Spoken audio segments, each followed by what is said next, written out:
Operating procedures. Operating in HF digital modes.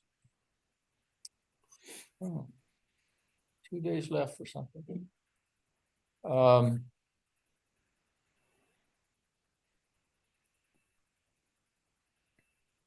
So we're going to talk about basically PSK 31, which has been around, I guess, longer than the digital FT8, FT4 modes. And I think PSK 31 is that part of FL Digi? I'm not sure either, but I think it may be. But the PSK part stands for phase shift keying, where the other ones, I guess, essentially all of the Joe Taylor ones, the WSJTX, are audio frequency shift keying.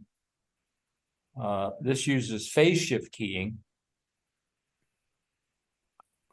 It has a narrower bandwidth than even FT8. It's 31 hertz, which is where the PSK 31 comes from. It's also 31 baud.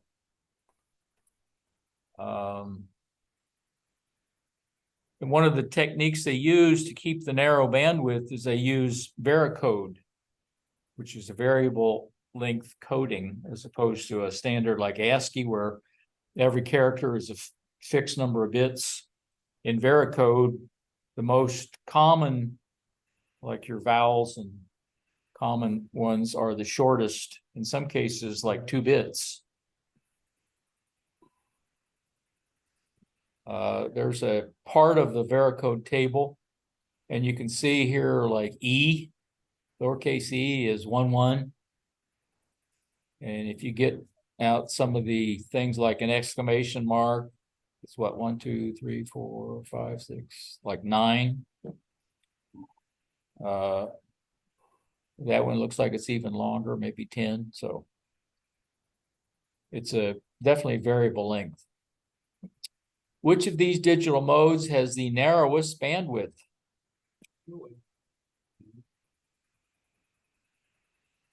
Which of the following HF digital modes uses variable length coding for bandwidth efficiency?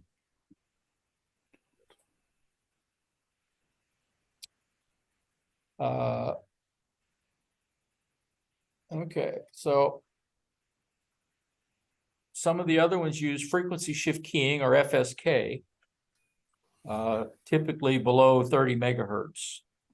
And RTTY, or RTTY, is one of the examples that uses frequency shift keying, and it's binary for RTTY. They use mark and space, where a mark is normally a 1 and a space is a 0, and it uses 2 different frequencies, and I've forgotten, like, what is it, 1700, 1900, or something like that. Some 2 specific frequencies for mark and space. Which of the following types of modulation is common for data emissions below 30 megahertz?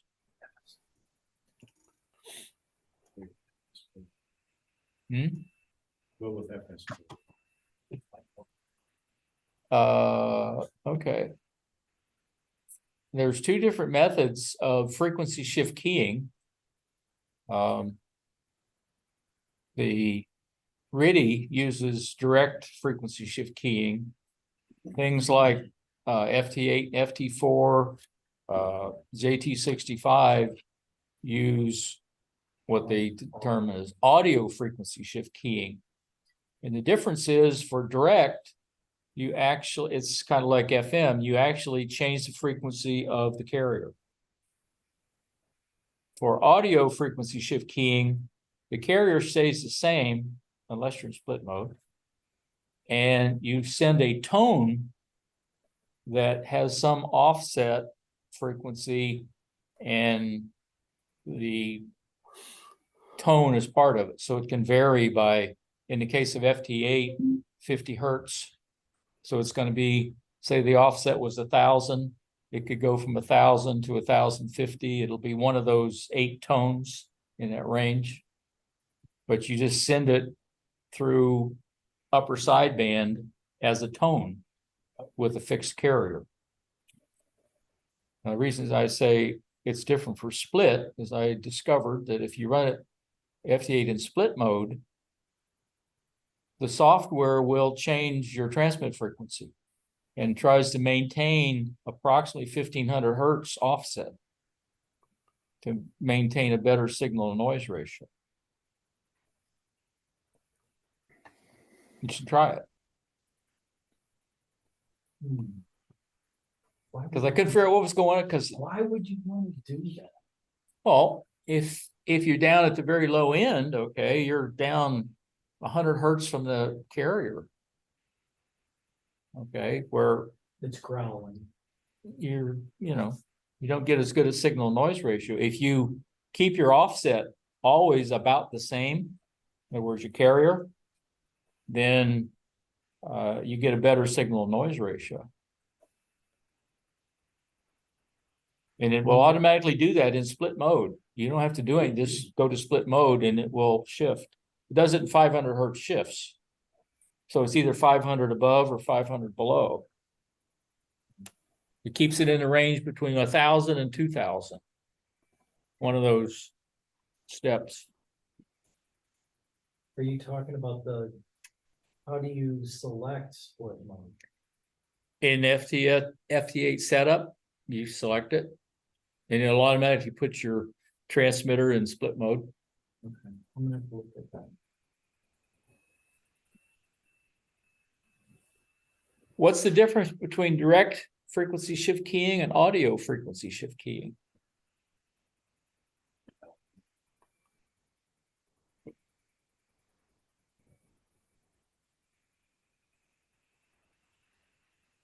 To tune an FSK signal, and I have never seen the cross display because I haven't done one of these.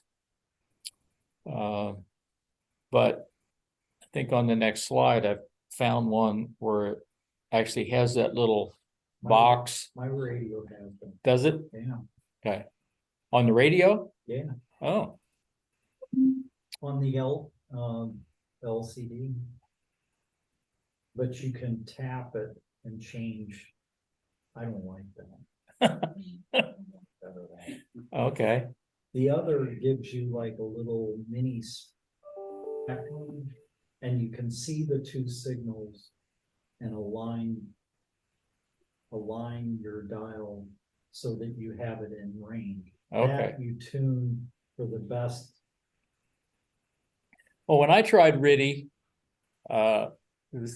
directions were you got these two lines on the screen and you kind of line those up along the signal. Yeah.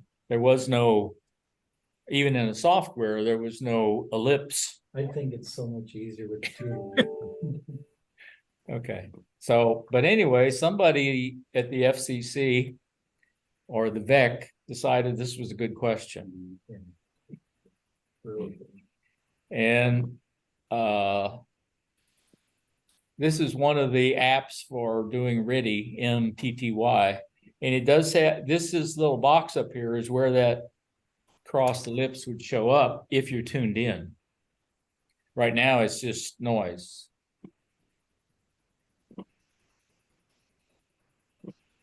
So what is indicated when one of the ellipses in an FSK crossed ellipse display suddenly disappears?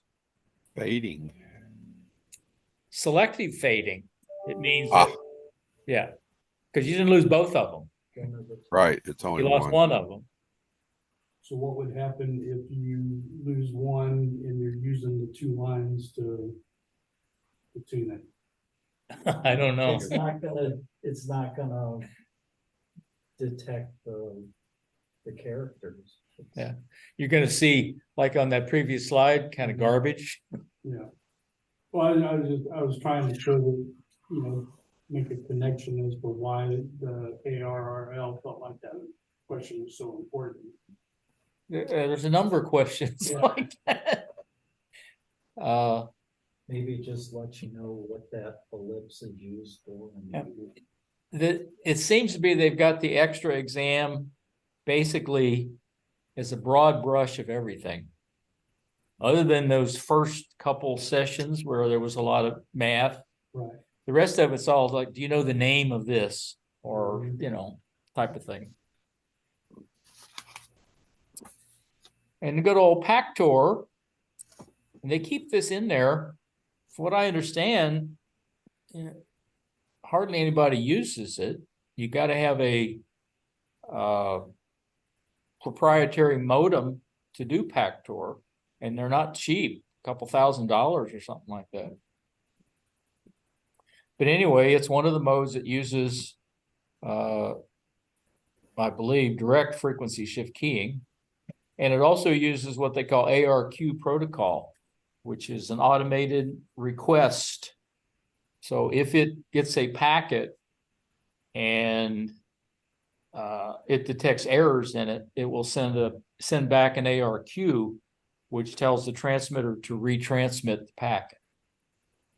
And it'll do that for n number of times, which you can program. And after so many times, it will just disconnect.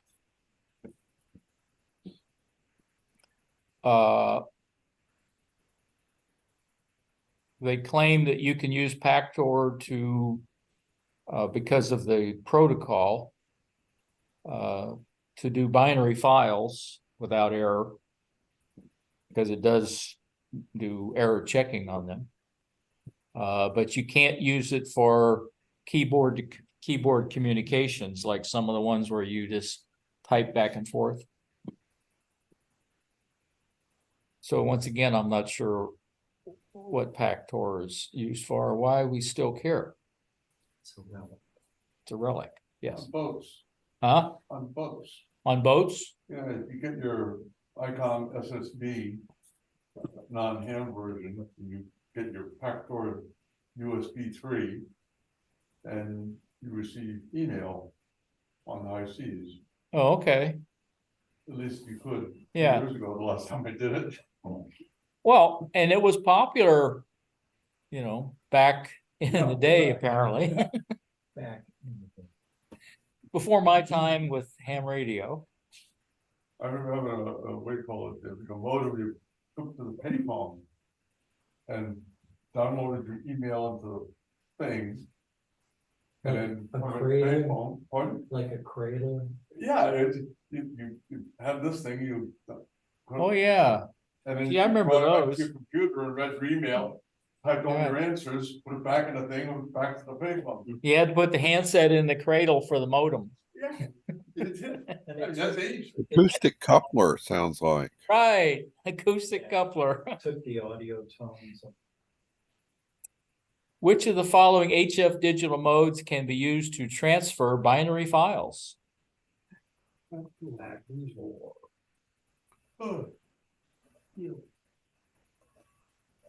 Let's see. What is Hellschreiber? That's come up before. With some kind of mode. There's contests using that still. Which, Those Schreiber. okay. It's abstract, but Which of these digital modes does not support keyboard to keyboard operation? One of the other techniques for error detection and correction is forward error correction, where you send additional information enough that you can correct. You can definitely detect and you can correct a lot of errors without having to do a retransmission, because you're sort of doing the retransmission along with it. You're sending at least, in most cases, twice as many bits. What do the letters FEC, besides Federal Electric Corporation, mean as they relate to digital operation? that would be.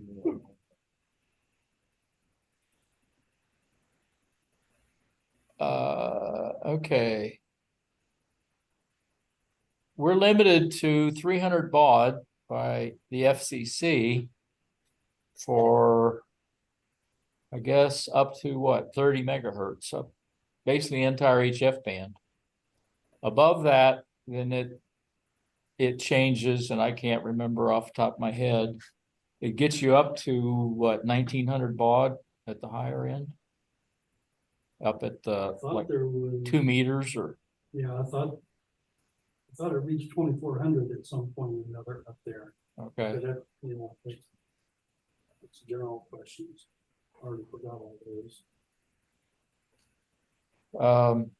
So Yeah. 300 baud is the maximum we're allowed for essentially all the HF bands. And 300 baud packet of all the modes has the fastest data throughput. Because everybody's throttled to 300 baud. So what's the most common data rate used for HF packet?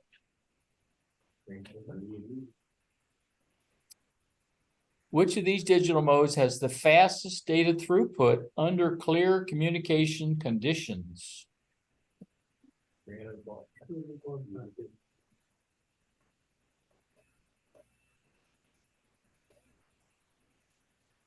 Okay. And this one was another one I wasn't familiar with, automatic link enable. Where,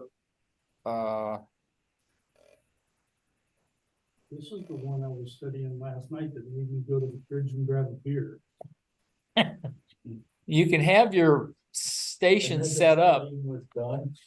where I'm finished. Oh, you essentially, as I understand it, you put in a list of frequencies, stations that you're looking for. And it can automatically go and scan through that list of frequencies. I guess similar to what you can do on a handy talkie, at least on some of them, and you can do it at scan mode.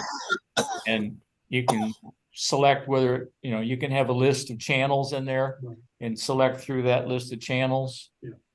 I guess that's kind of thing they're talking about.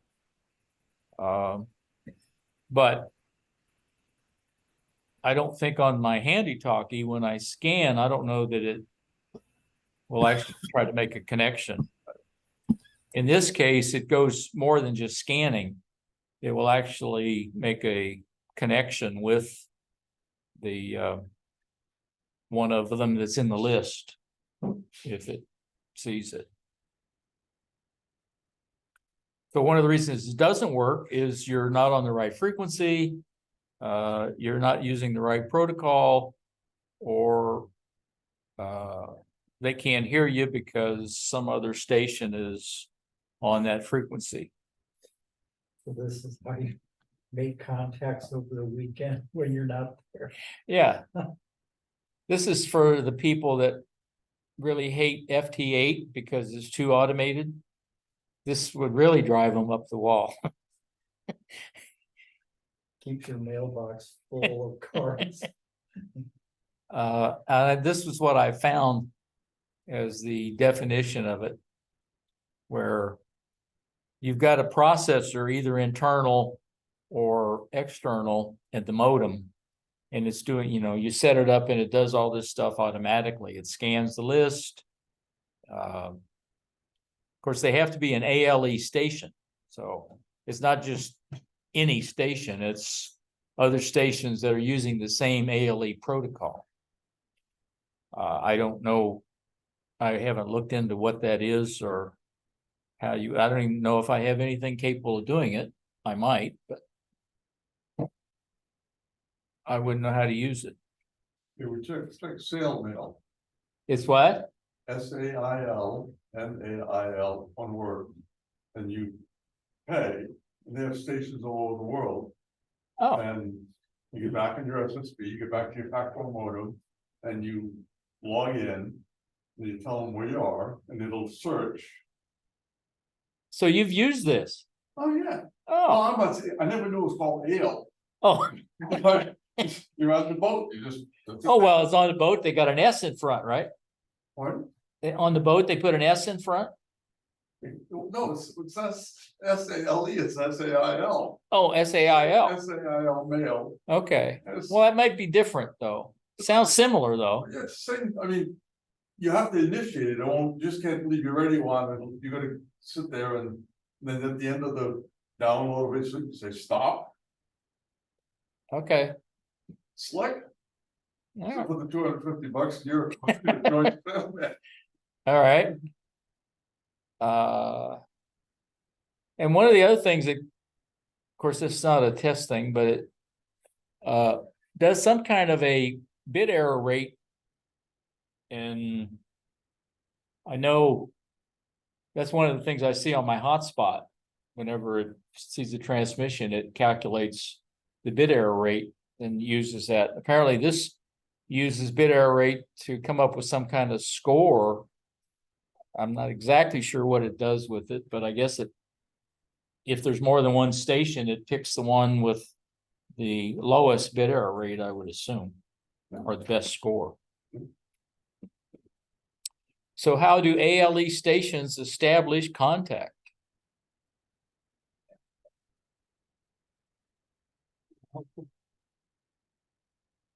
Yeah, magic. Which of the following is a possible reason that attempts to initiate contact with the digital station on a clear frequency are unsuccessful? All of the choices are correct. And that wouldn't necessarily just apply to ALE. Would be kind of any of the modes would have that same problem. FT4 apparently is becoming a little more popular. I played with it a couple times. It's faster. It only takes, 15 seconds. You can get really good signal reports. Yeah, but it's not as sensitive as 8. Whereas FT8 has it's like Lower. 20 plus, and this one is a few dB less. I think I've gotten reports on FT8 that said -24 and still made contact. Yeah, I mean, it's mind blowing. I think that's the limit though. Something like that. I don't think you'll get a report that's -25. I think it's Yeah. -24. I've had a few, but usually if it's down in the 15 to 20 range, it's hard. And then I get on 6 meters, I get other stations that I've seen up in the high 30s, like 36 dB. Wow. They're just blasting me away. Oh, okay. You mean the ones that come in S9 plus 40, like in Mexico? Splattered all the way across the. Is that, and I have yet to see it, but they claim for people that are overmodulating on FT8 and should be on FT4 on the waterfall, you'll see lines, vertical lines along the side of the signal. I've never seen that, but I've seen some very strong signals.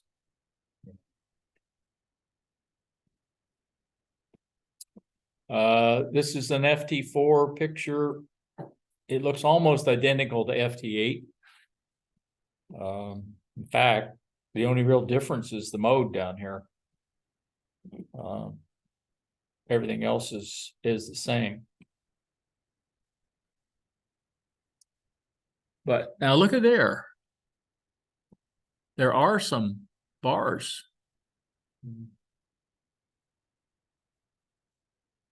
He must be overmodulating. How is the timing of FT4 contacts organized? See all transmission. Right.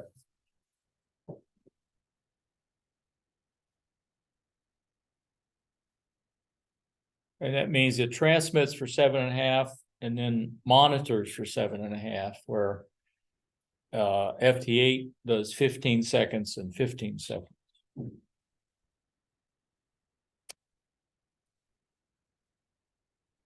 All right.